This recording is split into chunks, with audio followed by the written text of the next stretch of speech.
stats are that it takes 4 to 5 years typically for the average business out there to be, in profit, you Mm. know.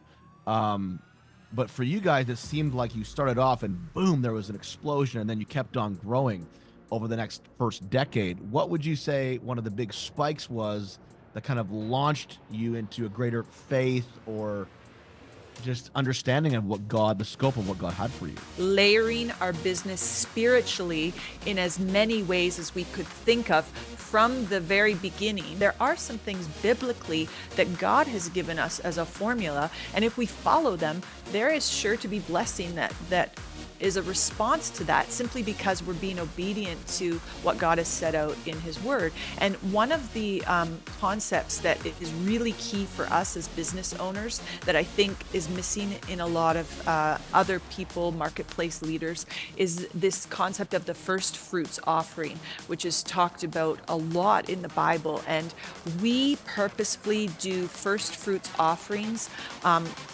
as much as we possibly can. So when we're launching a new branch of our business, we will do a first fruits offering, or at the start of each fiscal new year, we will do that. And it's different from just tithes and offerings. The first fruits is very specific in the Bible. And if you don't know what it is, Robert Henderson has some great teachings on that. But for us, I do feel that that's one of the key principles. And if you would like to say formulas, that really works because it's biblical. It's God's way of bringing in blessing. Hey everyone, welcome again to another Supernatural Leadership Podcast episode. My name is Shawn Gaby, your host. Thank you so much for tuning in.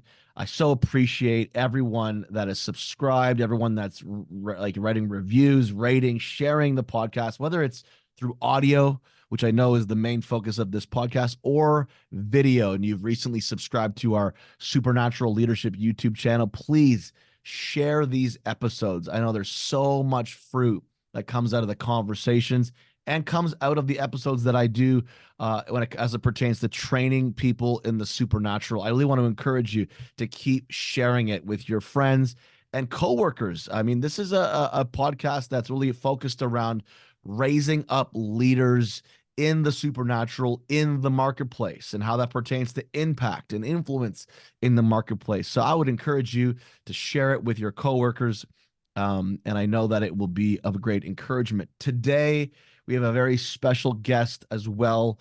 In this episode, it's going to be an amazing conversation, different type of conversation. Super excited about someone that I've known for 20 years, actually, or even more, 21 years, since 2003, I think. And her name is Nadine Torgerson, and she's based out of Toronto, Toronto, Ontario, Canada.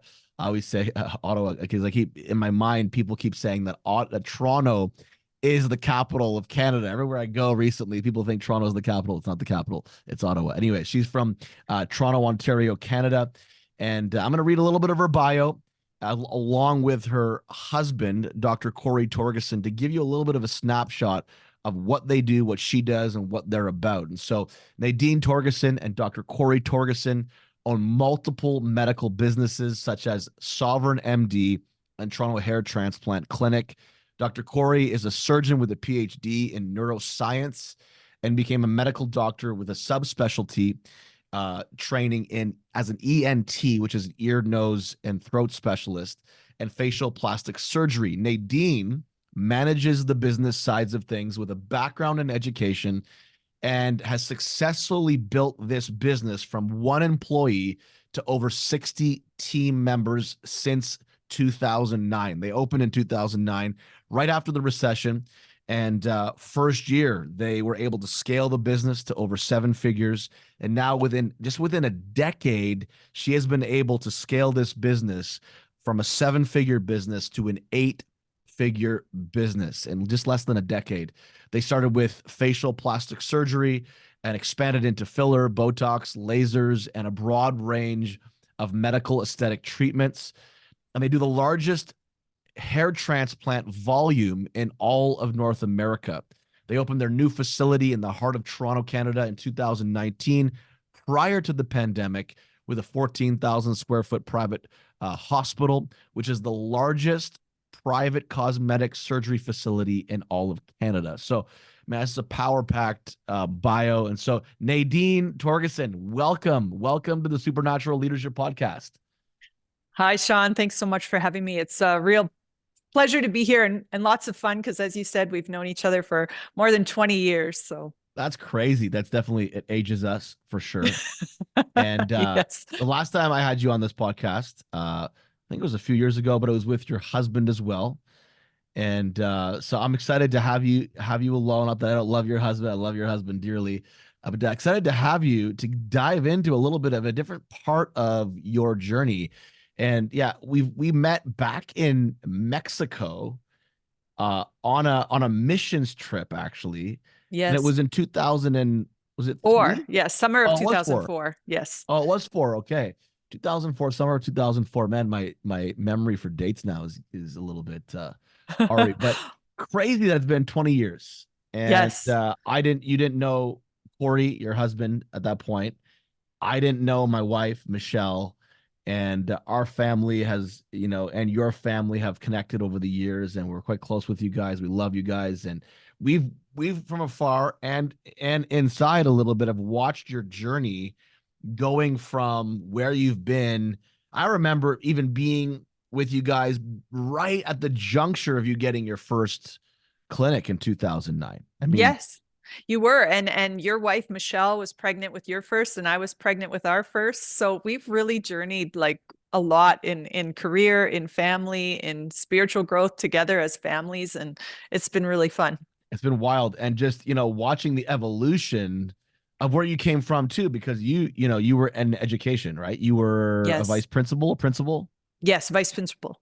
And for how long were you doing that for? I was in the school system for about 7 years. Okay. So you were in education. So business like wasn't really in your cards initially, I guess, or was it? Did you always feel like you were going to do business at some point? What I felt was that I knew I wanted to start off with teaching and getting my education degree and all of that sort of thing, but I knew that that wasn't where God was going to keep me. And I wasn't sure what door he was going to open. But in the meantime, I started off with education and always had that knowing inside of me that eventually one day that would change. And sure enough, it did. Once I was married to Corey and he had finished his schooling and decided that he needed to open up his own surgery center, then it just made sense that I would leave my teaching career to help manage the business and the human resources side of things and allow Corey to focus on what he loved doing, which was working with patients. And so it was a natural fit. We did pray about it and got the go ahead from God. And so that's kind of where we started our journey. So basically now you're the principal of the business, Yes. educating all the employees and all the team members that you have, and the culture. But it's funny because you probably never thought you'd marry a plastic surgeon of all people. Never would have crossed my mind. I mean, I don't think if I hadn't married him, I wouldn't have a clue even now, probably what Botox was or would have ever been interested in it. But Wow. that's how God works. So, Well, you guys definitely over the years have introduced us to a different way of seeing things for sure. Because, up until you guys, I didn't know anything about that world either. I mean, I don't think most of the average, I think now, I think probably more than ever, I think the population has shifted for sure. yes. But I mean, a decade ago, even from my perspective, 15 years ago, I mean, when you guys started, I think the average person didn't have a lot of education understanding of what Botox even was. I mean, now it's used for people with migraine headaches. I mean, like I don't know at what point this was a normal thing, but I know for the average person, it wasn't in their normal conversation. I agree. I agree. 15 years ago, when we started out, it just wasn't something that was widely talked about. Mostly, it was joked about, and people didn't really have an understanding. And then along came people like the Kardashians. And it became much more common and widespread in the culture and acceptable even that people would spend their money on these kinds of frivolous beauty things just as much as they might want a new pair of jeans or a new pair of nice shoes, things like that. So Right. yeah, it's really evolved. Even in the last 15 years, we've seen quite a transformation in the cultural acceptance of these sorts of things. Right. The last time we were on this chat and your husband was with you, we talked about we kind of focused the conversation around um the controversial nature of plastic surgery a little bit. We Mm-hmm. talked about you shared some stories of people's heart transformation because of stuff that they've done on the outside. And we shared some of that and we dove into that a little bit. Today, I don't want to necessarily do that, but I want to dive into a different side because you have been at the forefront as a businesswoman building this business from the ground up and managing everything and being able to scale it from somebody that has never had a business background. You didn't go to business school, you didn't have a PhD in business, right? And you've been able to ride this train all the way into where it is now. You're doing the largest volume of hair transplant in North America. You're building as a standout facility in all of Canada. Like, how did you get to this point? Like, tell us a little bit about your journey into business because you guys are kingdom. And I say this to anybody out there watching, listening. Um, these guys, Dr. Corey Torgerson, Nadine Torgerson, as a couple, they really model in such a unique way how to incorporate the kingdom in the marketplace within the business. You've done it in so many different ways, and I want to kind of dive into that a little bit as we move forward. But first, I want to hear tell us a little bit about your journey and how you did things different as Nadine Torgerson to build a business that you really had no education to do. Like, how did you do it? Well, first of all, it was definitely the Lord. It was definitely God guiding and showing us and teaching us on the fly as we went along. And I think as I look back now, if I had understood the scope of what I was saying yes to, I probably wouldn't have done it. But in the moment, especially when you're young, I was still in my 20s when we started this journey. You're more of a risk taker than you are once you have kids and once you're older, and God knows that. And he really had showed us that this was the right thing for us to do. And that in and of itself is a huge reason why we were successful, is because we were in the right place in the right time of what God had asked us to do and what he was wanting us to do. And so that is foundationally Can you very define that? important. Can you define that for the listeners? Like, people ask me, how do you know it's the right time? Like, what was happening in that juncture where you knew it was the right time? Corey had just graduated. I was already working, but he had just finished his schooling as a facial plastic surgeon. And getting full time work in the hospitals, especially in Toronto, was very difficult for a new surgeon. They didn't give very many hours. And we knew that God wanted us to stay in Toronto. We felt like that was home. And so Corey began to talk about the possibility of him opening up his own surgery center. And when we started to look at what that would take to hire a manager to come alongside him and manage the business side of things, we just realized that myself and my salary as a teacher, we were going to be paying that out to somebody. And I might as well do it because nobody is going to care as much for the success of the business as somebody who's in your own family or your own spouse.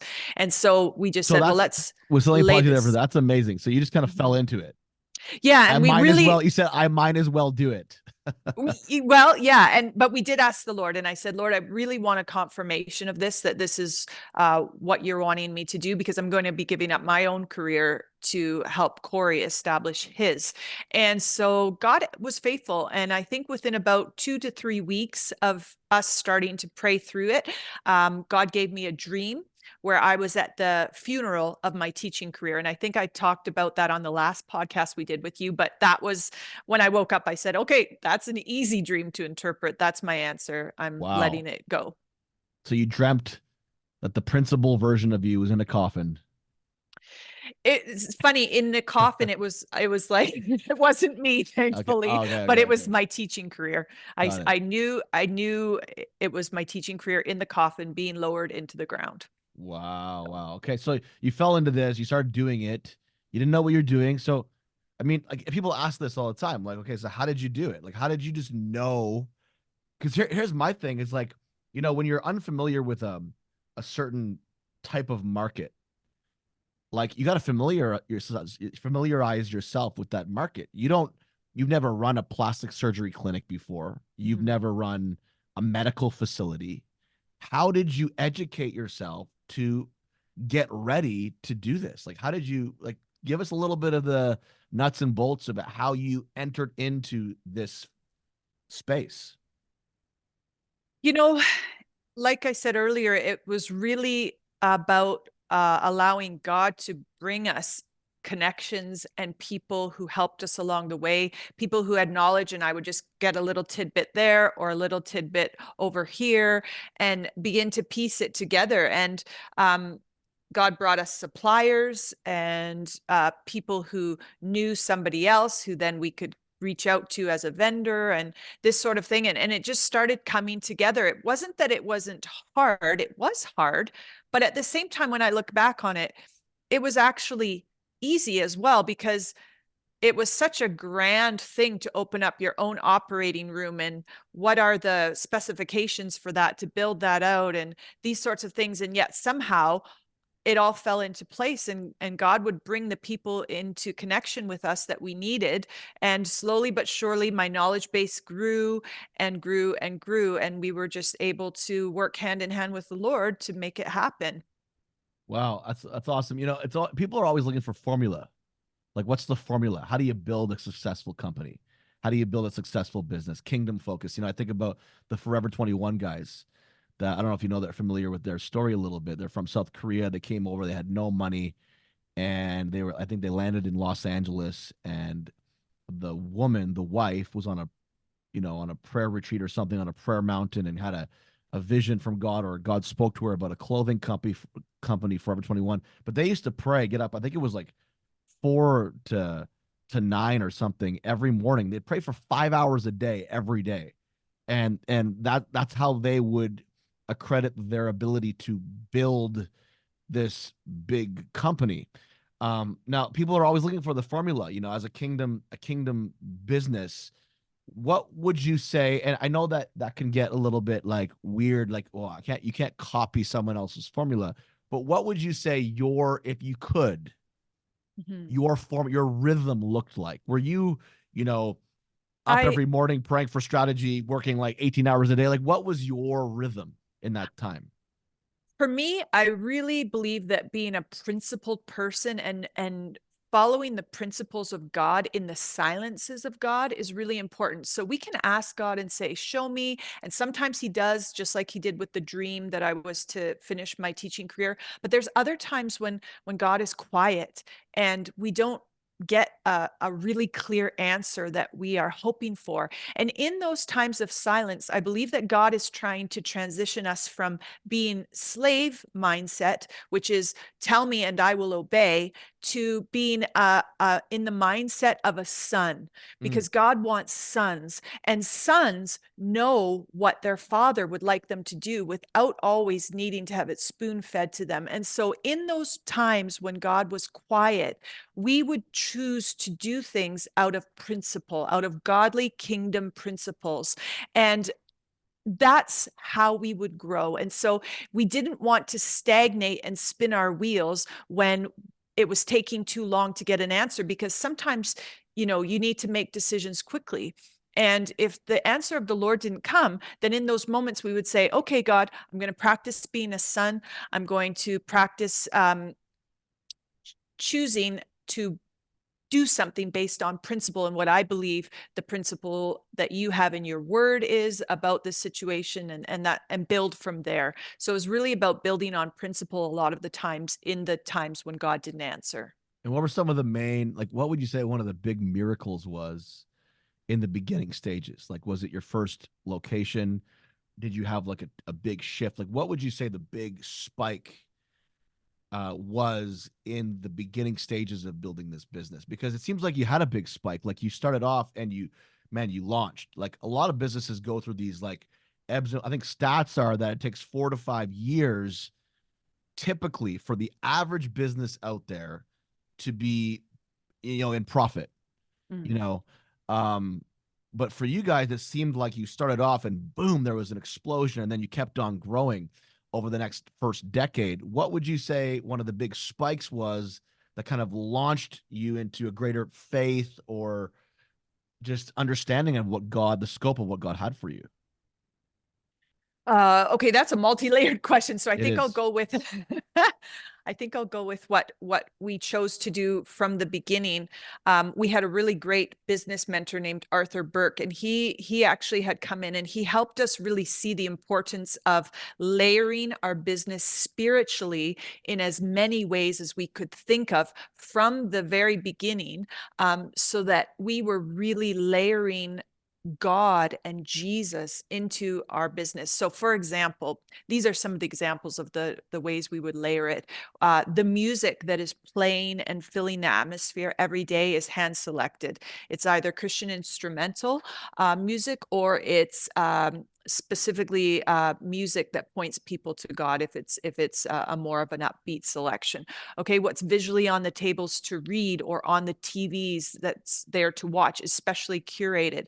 We don't want like depressing daily news of the latest murders and torment in the area filling our space. So Wow. so even what's in the atmosphere is important. We even have smells that are important, because smells are important to God. In the tabernacle and the temple, it was an abomination to him if it was the wrong smell. So we've tried to layer things Wow. and work with Holy Spirit on these kinds of simple things, but they make a difference. And then even when our new place was being built in 2019, we dedicated it to God in a variety of ways. Like we put declarations and scriptures in every single room, on the floors, on the concrete, on underneath the drywall, on the petitions. Some other ways we layer is we have intercessors that work for us. They pray for our team, our patients, our business, us, and our family. We have a life coach that's Holy Spirit filled that works with our teams in small groups. And even as individuals, she comes in every single week. She works with them on their own life goals and their hangups. But there's a direct benefit to our business when our employees have their life in order, or have a Wow. mentor that they can confidently talk to about their personal issues.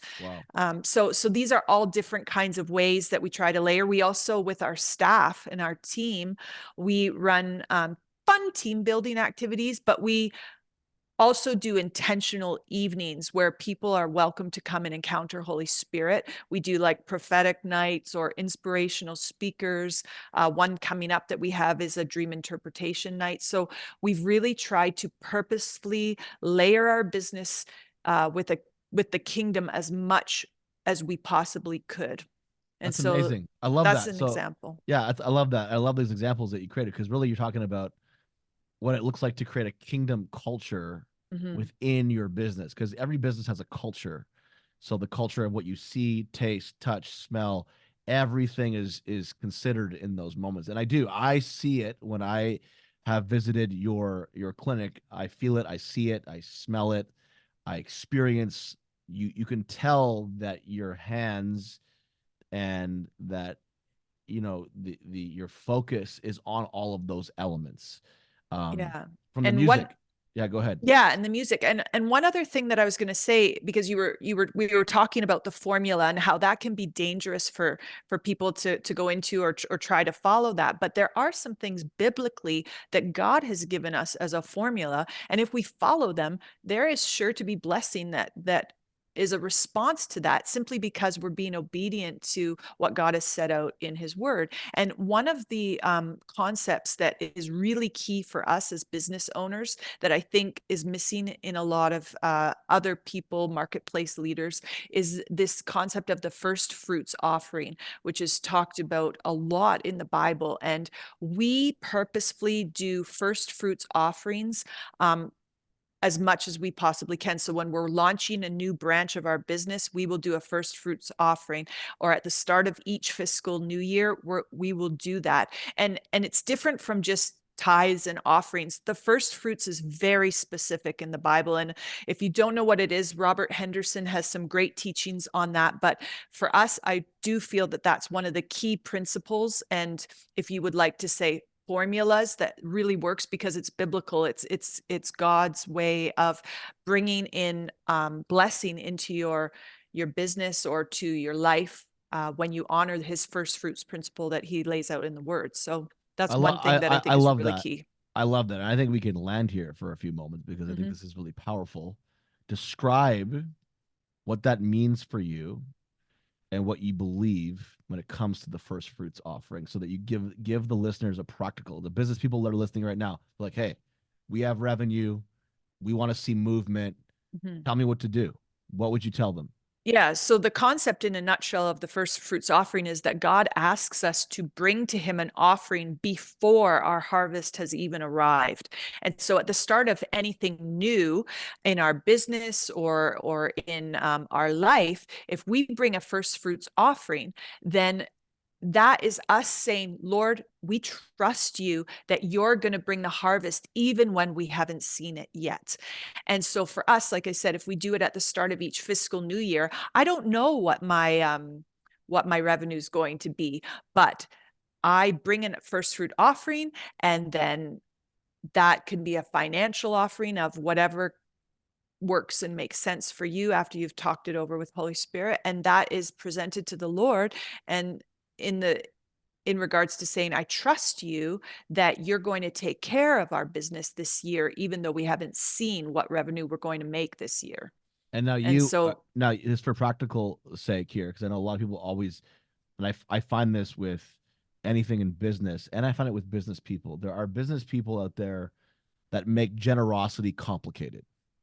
What I mean by that, I know a lot of people that, based upon tax implications and all these different things, their accountant recommends, okay, you do it this way. But I think there's a line of, I get it, we live in North America, there are certain tax implications, and a lot of people want to have tax benefits and all these different things. So their generosity is complicated. When it's funny because in Romans, when Paul talks about the gift of generosity, the word generous actually means uncomplicated. If you break down the Greek, it actually means to uncomplicate giving. When you're generous, it's not complicated, it's uncomplicated. But a lot of us complicate it. And but I just, that's a second sort of focused comment. I want to just get to the practical side of this. Hey, pause, a little commercial break. If you haven't already, I want to encourage you, and you're wanting to take your supernatural leadership to the next level, visit supernaturalleadership.com and join one of our on-demand courses. It is going to change the game. So many amazing testimonies already have come out of people over the years taking this course content. I want to encourage you, sign up today. We have a special offer for you. And as well, if you want to go even deeper and take your leadership to the next level, I would encourage you, and maybe you've already thought about this before, but getting a coach, a one-on-one mentor. Well, I have an opportunity that I want to invite you into with myself, one-on-one mentoring and coaching. It may be a short time or even a longer time. We have many different coaching packages that we offer, and I want to encourage you to consider this today. I believe it will take your leadership to the next level. Dream interpretation, growing in your discipleship, growing in the word, maybe even preparation for you for vocational ministry and bringing the supernatural into every sphere of society. I want to encourage you today, click the link in the description, fill out the survey, and we'll see if coaching is a good fit for you. When you speak of bringing your first fruits, for the listeners out there, are you talking about your business is bringing a first fruits, or you personally, on behalf of the business, are bringing your first fruits? And where is that going? You can do it both ways. It's really between you and God. So definitely our business has brought first fruits offerings. And then also we personally have brought first fruits offerings. Sometimes you can do them in tandem together, or you can do them individually. It just depends on what it is. But we try to do that at any new beginning, whether it's starting a new branch of our business, even the start of the new fiscal year, those kinds of things. And that I would think be it's to your local house. House of God, or No, would that be to like a charitable organization? Like, speak to that a little bit. always kingdom, always kingdom. It doesn't necessarily have to be the house where you're being fed, your church, because I think that that's more about tithes and sowing in this, whereas this is more about offering. And I think God gives us a wide range, that his kingdom encompasses a lot of godly, amazing, charitable organizations. I mean, another consideration is that sometimes you may not even get a tax receipt for where he tells you to put it. A first fruits offering can go wherever Holy Spirit's directing you. And the reality is, the Bible also speaks about the giving of alms to widows, to orphans, to people like that. So you might have a widow in your church. Maybe you give it directly to her, and it's between you and God Mm, yeah. will keep that on your record, and you may not ever get a tax receipt for it, but you're not about the tax receipts. You're about generosity according to God's principles, and that's what's really important. So you would So say that in some way, like a key, what I'm getting from this is that one of your keys in scaling and growing and advancing, I love it. At the beginning of the year, you don't know what your revenues are going to be. You don't know if you're going to beat last year's record. You don't know if you're going to have an ebb and you're going to we don't know if downturn. COVID's coming. You don't know COVID's coming, but you've just made a decision. And is this at the beginning of every year you do Yes, at the this? beginning of every fiscal year, we will Okay, so do it. this is a principle within your business that you were led to do Mhm. by God. God obviously inspired for you to do this. I mean, you could have done it in September, you could do it in summer. I mean, you felt like at the beginning of the Gregorian calendar that you were going to do this way. This is Actually, if I can switch that, Shawn. Personally, some people might do it at the beginning of a Gregorian calendar, but we do it at the beginning of our fiscal year for our business. fiscal year. So Okay, yeah, because because it's the start of something new or fresh, and that's the principle of the first fruits, is that right. every year God would ask his people, before their harvest came in, every year they were to bring a first fruits. Now that's outside of tithes and normal offerings and Good those kinds of qualification. things. So Yeah. we're still giving those on a monthly or a regular basis. But this principle of first fruits, I think, is often just either misunderstood or lumped into tithes and offerings, or sometimes people don't even know about it, but it is a very specific and separate offering that God has asked for his people to bring to him. And I think for businesses in particular, it's extremely important. Okay, so now that we're on, I love talking about this. This is a great landing strip because I love talking about finances. I love talking about money as it pertains to kingdom living. Um, I've taught on this for years. I have so much teaching on this, and I love that you're doing this for your business. I think I talk to a lot of business people out there. They might tithe, they might give offerings, but their business is separate from all of that. And I'm like, wait a minute, like if God owns it all principles apply to all areas of our life. It does not matter, Correct. like Jesus was never like, okay, you only do it this way from this stream of income. He owns it all. It's all his at the end of the day. And we should be applying all these principles led by God to all these facets of our life. I mean, Yes.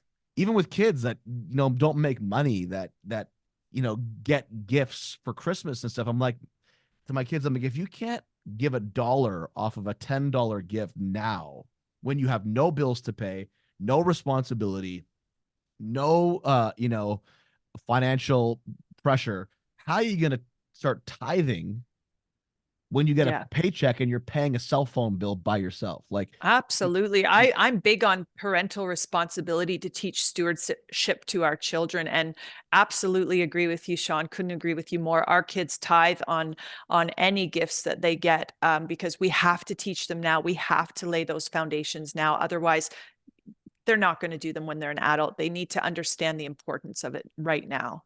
so I want to go back to this because so generosity obviously is a core value of your business. It's a core Mhm. value of who you are It's a core as kingdom value. I kingdom don't value. think you Yeah. can. Yeah, I think if you Right. are saying that you're a follower of Jesus and you want to run a kingdom business, if you're ignoring the fact that God wants us to be a generous people, you are, I think, in error. Now, okay, now, and I agree, 100% agree. I want to just land on this one thought though, because I've noticed this in my own life, and maybe you can attest to this, and you have a testimony as far as it pertains to your business. I've noticed that when I've done, whether it's a first fruit offering, whether it's just an offering above and beyond my tithe for something special, the blessing and the favor of God, I believe, scripturally speaking, is always on the offering, not the tithe. Now, let me just qualify that for a second. I know this is not a I would teaching agree on the with you. tithe. The Yeah. tithe to me is like just standard protection. It's like the baseline, it's like the Hmm. foundation of the building that is the blessing of God that sits on the foundation. If you have no foundation, the blessing can't sit on anything. I look at the tithe as like the basic level. Like it just keeps my trust in God. It's like such a basic thing that Yes. 90% of what I get, I live on, and I have free will to do whatever I want with. And if I want to give offerings off that 90% that I have left to work with, that 10% is not even a gift to God because I'm returning it according to scripture. It belongs to him. I'm just returning it back to him. So I'm not giving a tithe. I'm Yes. just returning it to him. Whereas an offering is a willing sacrifice, the same way that Jesus got up on a cross willingly. Offerings feel like something. They feel painful because they're Mhm. above and beyond, outside of our budgeted, 90% that we live on. They're above and beyond. And sacrifices, offerings are a sacrifice of praise. They're when we offer anything to God, it should feel like a sacrifice. So I've noticed over the years that when I've given offerings and I felt the pinch, like the pain of the sacrifice and the fear, because I don't believe anytime we ever step out in faith, we don't have a level of like, oh God, this is crazy that I'm doing this. Because to me, it's not faith if it doesn't feel crazy and feel impossible and feel like, how are we going to make it? I've always seen the greatest breakthroughs. And then I've noticed other times in my life where sacrificed I've sacrificed, but it didn't really hurt that much. And I didn't see the same breakthrough. Do you have a story or anything that stands out to you where you had like your greatest year and you could kind of attribute it back to like the big first fruits offering or something? Like, give us a little bit of a. Yeah, I think we've just been from day one, and because I was taught it as a child, I was grew up in a Christian home, to be uncompromising in my tithes and my offerings, that it's been very foundational for us to give. And to your point earlier, Shawn, I look at it like a scale, like a number scale, whereas we're in the negative. Tithing brings us to zero, Mm, but we want to go into positive numbers, and we go into positive by giving offerings. So mm, tithes gets us out of the negative and gets us to zero, but we want to move into positives. And I think what we've really seen it, I mean, COVID's an awesome example.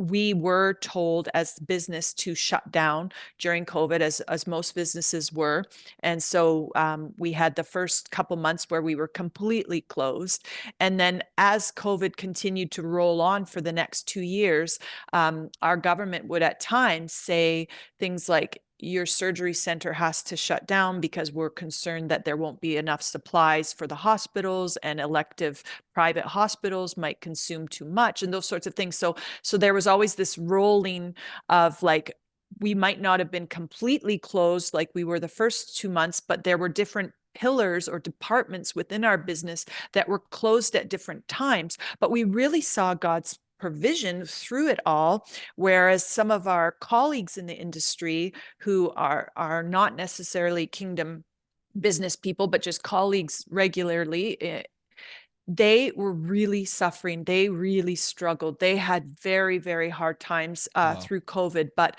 for us, never. We just saw the hand of God the whole way through COVID. That even when there was this cycling of shutdowns, we God had already preset us up for success. For example, surgery needed to be shut down, but hair transplant was still allowed.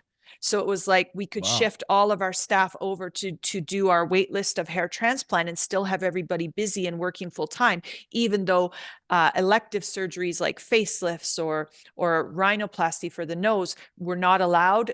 God had it already pre-set up that we had other pillars within our business that we could pivot to and still be generating income on and keeping our staff employed. We didn't have to fire anybody or Wow. anything like that. And so Wow. in that's probably a really great example that everyone can relate to, the trouble of COVID, where we saw the blessing of God. And I truly believe it's because of him bringing to remembrance that the tithes, the offerings, the generosity that we make as a habit, uncompromising habit for Wow. ourselves and for our business. Now, does that can you look back? Did you kind of, is that where your hair transplant part exploded? Was it in that season?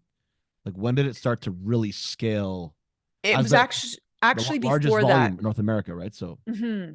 Yeah, it was actually before that, but we hit those numbers in and around COVID, that when we became the wow. largest. So yeah, Wow. So in a time where you weren't supposed to prosper, right.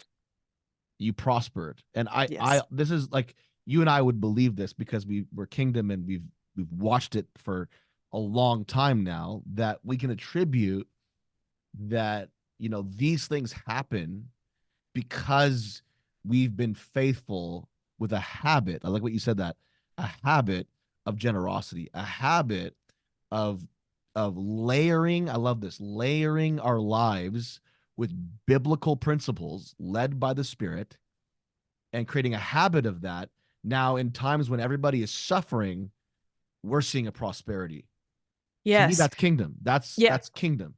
Yeah. And Shawn, I just want to mention too, in terms of finances and all of this sort of things, Corey and I, we don't compromise on principles of business just to get ahead. So for example, paying our taxes, it stinks, but we pay them. We report honestly what we make. And you might think that that should be something simple for Christian business owners or people running their own things out of their home.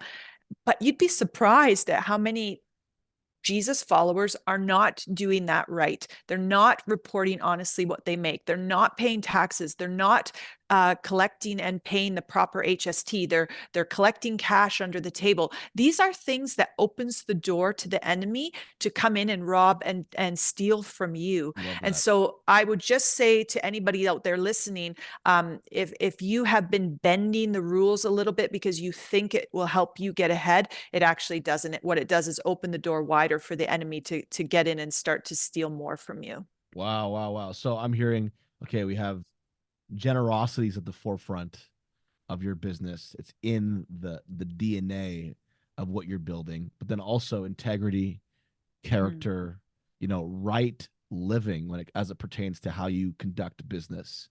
So it's the Yes. spirit of Daniel, really, because he was faithful, he was an integral, he had character, and yet he was able to be so influential, so long term. I think the difference between someone that is successful for a short time and someone that is successful for a long time is what we're talking about, is layering our lives with these principles of integrity, character, right living, righteousness, um, Yes. prayer, a habit of generosity, these core Yeah. kingdom principles that Yeah. undergird everything that we're called to build. I always say it like this, it can take 2 to 5 years to build a foundation for a skyscraper. Skyscrapers are Mm. massively influential. They're large. They make a statement. Everybody sees them. They reach really high, but nobody, they see the skyscraper. Nobody really sees the foundation, Yes. how deep and how strong and how long it took to create the Yes. foundation. Because once you lay the foundation of a skyscraper, they say on average that it can take, they can kind of frame a floor a day almost. Like once the foundation's in, it's like building time. If you Yes. don't have that foundation of proper habits of righteousness, character, all these things in the seedbed and the foundation of your business, you won't last the long haul, right? Right. Absolutely. And Shawn, one other thing that's coming to mind that I would like to say that's been really key for Corey and I as well is your perspective of success. For me and for Corey, if we build this business and make all this money and have this successful, prosperous career, but we lose our family in the process, we've lost everything and we have not been successful. And so I really think for any entrepreneurs listening, you need to know that you cannot compromise on your family. Corey and I, we chose to put our kids and our family first when we were scheduling and building this business. Like you said, Shawn, when we're building the foundation of our business, even though it was busy, we didn't sacrifice our children for more success. Families are incredibly important to God. He honors us when we choose to put our kids and our family first. And we can always work longer and harder, but at what cost? Right? At the end of my life, at the end of my days, I want my kids to have grown up having a relationship with us and with God, and not to have bitterness as to why their mom and dad weren't around for them and were too Wow. caught up in the business. So that's also really foundationally important for us. Wow, wow. And I see that firsthand. I mean, I've watched you guys. You guys are an inspiration, how you lead your family and how you prioritize family and what you do with your family. You're very intentional. I see that. Nadine is like a an amazing planner. Whenever we've gone away with Nadine and her family, she's planning the days from like 9 a.m. to like 7. Man, we get more in with the Torgerson family than we do with anybody we hang with. We can pack every minute in. It's amazing. And I think, but that just goes to show like the way you're wired. You're very, God has given you an ability to be intentional. Like you're a very intentional person. And I think that's an amazing attribute. It's an amazing attribute of any good leader. And I think that's what makes you a good businesswoman, is that you're intentional and that you care about the details and that you care about prioritizing what you deem as valuable, and by being intentional with schedule and all those different things. Um, I think about, like, as you're talking, like, how many people do you know in your industry or even outside? Because you rub shoulders with all kinds of people. You rub shoulders with all kinds of different business people. You're at different gatherings and galas and charitable events, and you know, in your world, you're connecting with all kinds of. You're very networked. But how many people do you know that are really successful, quote unquote, but are divorced, have, their kids hate them. Yeah. They don't even have a relationship with their kids. Maybe they're on their third, fourth wife or husband. Like, what would you say your experience is in that space? Yeah, unfortunately, it's the majority. It's the majority Wow. that have brokenness following them. And so on the outside, it's super success and it's admirable on social media, but behind the scenes, they are broken. And yeah, we see it firsthand. And so in that way, also, we really feel like God has called us to model a different way, a better way, His way. And so we're trying to do that as best we can. Um, and I think too, with that, your character level must always be higher than your anointing level. Mm, So if Corey and I are talking this talk, our character has to show it to those business leaders around us who are watching and saying, okay, we know Corey and Nadine, they call themselves Christians, but how do we see that in their life? And they see it in our character. We're not out having affairs with this, that, and the other because our relationship with our spouse is so broken, or this kind of thing. And so right. it's really important that as a Christian business leader, that you intentionally work on and grow on your character. Mm, Otherwise, it's going to play out. It might not play out in your work or your business arena, but it's going to show up in other ways in your life, like with your relationships with people or your marriage or your kids. So character mm. development is really big. Wow, wow.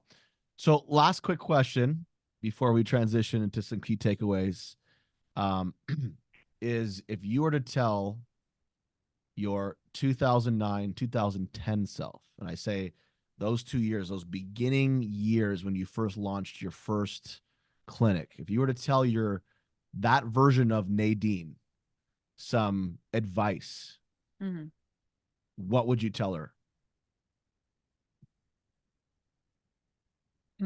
That's a very good question. I think um I think I would say that it's trust God more. Trust Wow. God more that it's going to work out, because God uses everything. He always uses everything. And we know that foundationally that's true, but sometimes in the heat of the moment we don't see it. And then of course hindsight is 2020, and we can see how he uses tough circumstances and situations to kind Mm. of toughen us up and bring us to the next place where he wants us to be. But I think that's what I would say. So you're referring to like maybe some trauma that would come to the business or challenges that come your way, and you're trying to fight it in your own strength, and Yeah. other than saying, okay, God, there's something in this. Yes, I think I was very almost immature in my thinking that everything should be smooth because I'm a child of God. Oh, okay, that's good. There we go. Yeah. And and it's not that I'm opposed to hard work. I am a hard worker, but I think, like, for example, when we had our first legal complaint brought against us by a patient who was in fact quite crazy, but still it rocked me at the time, because I was like, how could this happen? Like, we know the truth, but now we have to defend it and spend all these hours trying to prove, that we gave good patient care and all these kinds of things. But God really used that to Wow. grow us and toughen us up, so that we're Mm. just, able to encounter a circumstance like that, where when a patient complains or isn't happy about something, like, I'm not losing sleep over it. Whereas at the beginning, I was so rocked by it, because I was just like, but we're good. Why can't they see that? And how could they complain? And, you know, these sorts of things. Whereas Mm. it's just was getting tough skin. God uses that. And we need that to grow. I mean, like Trump or hate him, the reality is he was able to be the type of president he was because he got some hard knocks learning it in New York business. Right? Right. Yeah. Straight up. Operating business in New York City is probably the toughest place on earth, and you got to get a tough skin. Well, that guy got some tough skin, whether you Right. like him or not. So when he was president, he couldn't be bought, he couldn't be convinced otherwise.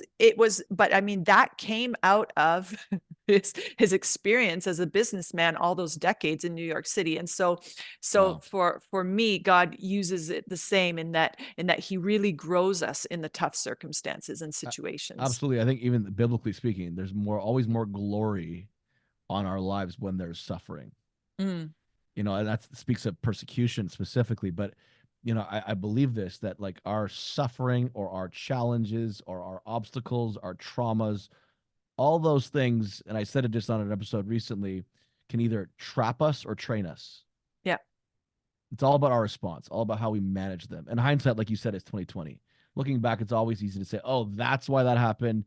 I'm better here. I'm better here. I'm more confident here. I find now way more identity in what I should be finding identity with." And we see it after it's done, but to see it while you're in it, that's why you're telling your old self, "Hey, trust God," because when you're in it, it's very hard sometimes to actually bring those principles into reality, to see that God is going to mold something beautiful out of it. But Yes. I appreciate that, and I agree with you, and I think this is encouraging so many people. I think, man, I really enjoyed this conversation. I think we just scratched the surface.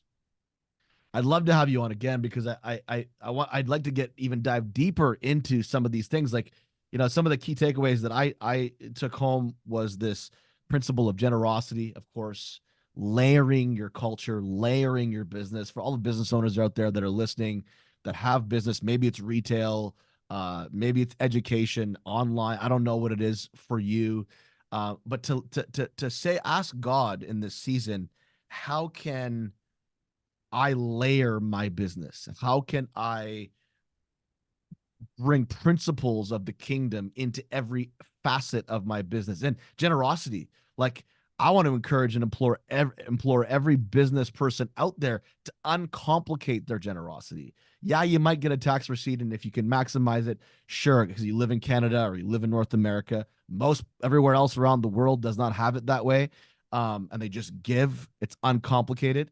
My encouragement is to say, okay, in the next 7 to 21 days, what can I do to reconfigure some things? Maybe you're 6 months in after your fiscal year has begun. you can still start practicing now, giving, trusting God with your business. Maybe it's tithing from your business and giving offerings in your business, and then adding at the beginning of the year, like Nadine said, a first fruits offering. I believe we should be doing all of those things. They apply to all areas of our life and all areas where God is blessing and providing for us. And so I want to encourage you in the next 7 to 21 days, see if you can apply some of these things into what you're already doing, what you're already leading. Nadine, thank you so much for spending time with me.